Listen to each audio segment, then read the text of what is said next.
My name is Leo Dines, and I will be going through this showcase zip file that I created. It showcases different ways to export, how to work with UDIMs, and my own preferred way to export textures from Copernicus. One disclaimer before we start, I'm recording this quite soon after the release of Houdini 22, so if you're watching this in a future release, most stuff related to UDIMs will probably have changed or have built-in or improved ways of doing the stuff I'm going to show you. This is just me guessing based on what I've heard from people and what I've figured out myself. This video won't go through every detail of this zip file. This is meant for you to download and then explore yourself, but I'm going to go through all the basics of each setup for more context. And if you have any questions, just ask them in the comments below or in DM me on Discord. This first setup is how to export textures from Copernicus in different networks.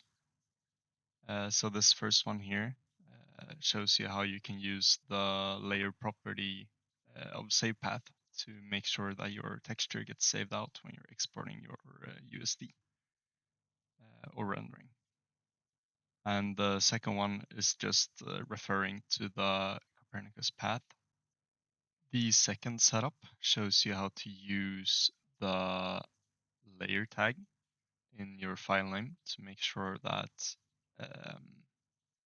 the export creates a new image for each AOV instead of creating multiple AOVs in a file format like EXR that can handle multiple AOVs in one file.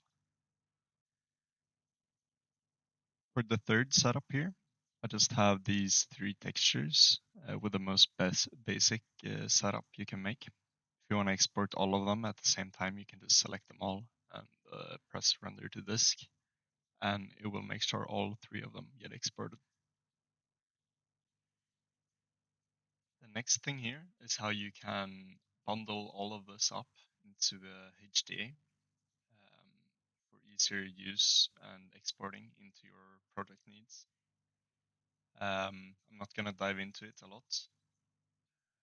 Most of it is just taking the cable that you get from the preview material node and use the name standard from that to get all of the textures, and then into drop image outputs that match your standard in precision and color space and all that. You can also go ahead and make more advanced options, like flipping the green channel for certain game engines, and or using UDIMs and scale the geometry.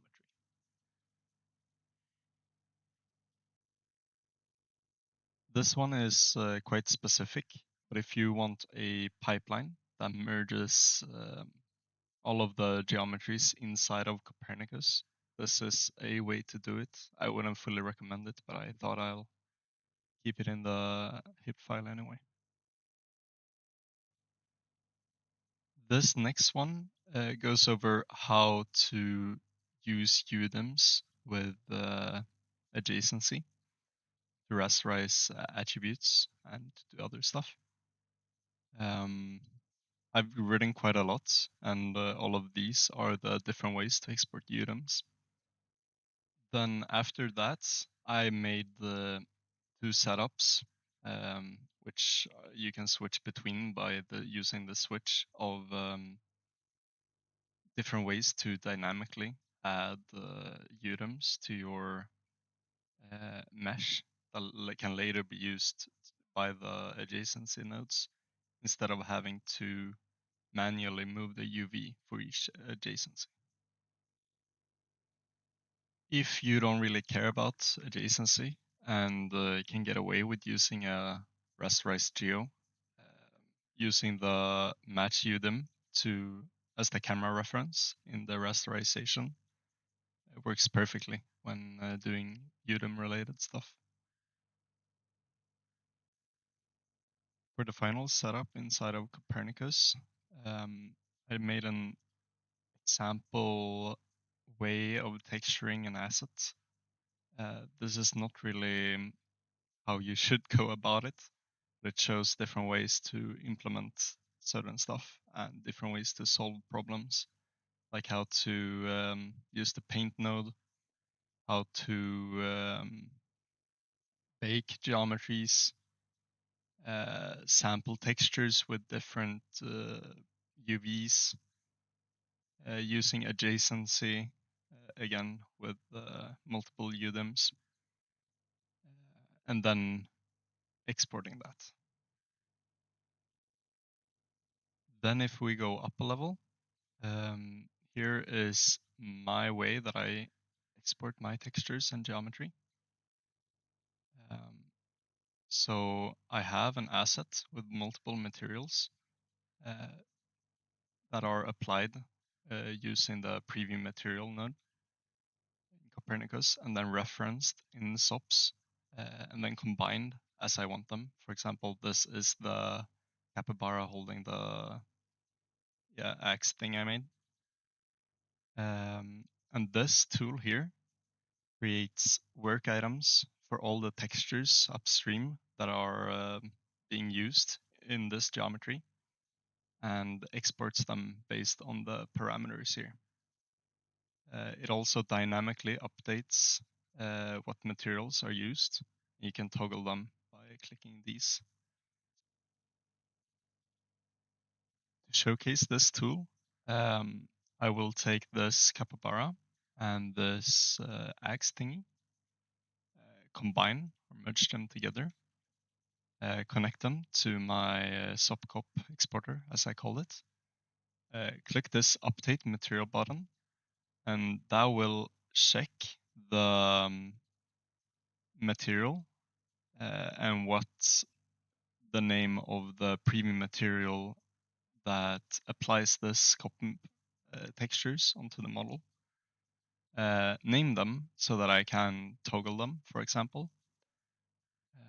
And when I click generate static work items, it should create 3 work items for a base color, a normal, and a ORM texture that combines multiple other textures into one. And if I click output node, quick output node, it should look upstream, take all the textures and export them into this, also working with UDIMs.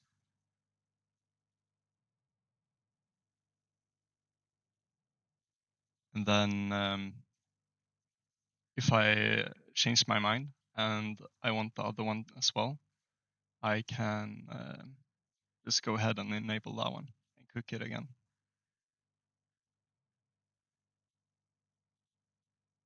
But this time it will generate an error on this one, I believe, since the capybara doesn't have a normal map.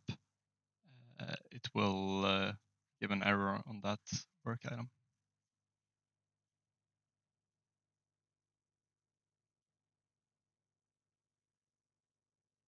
Yeah.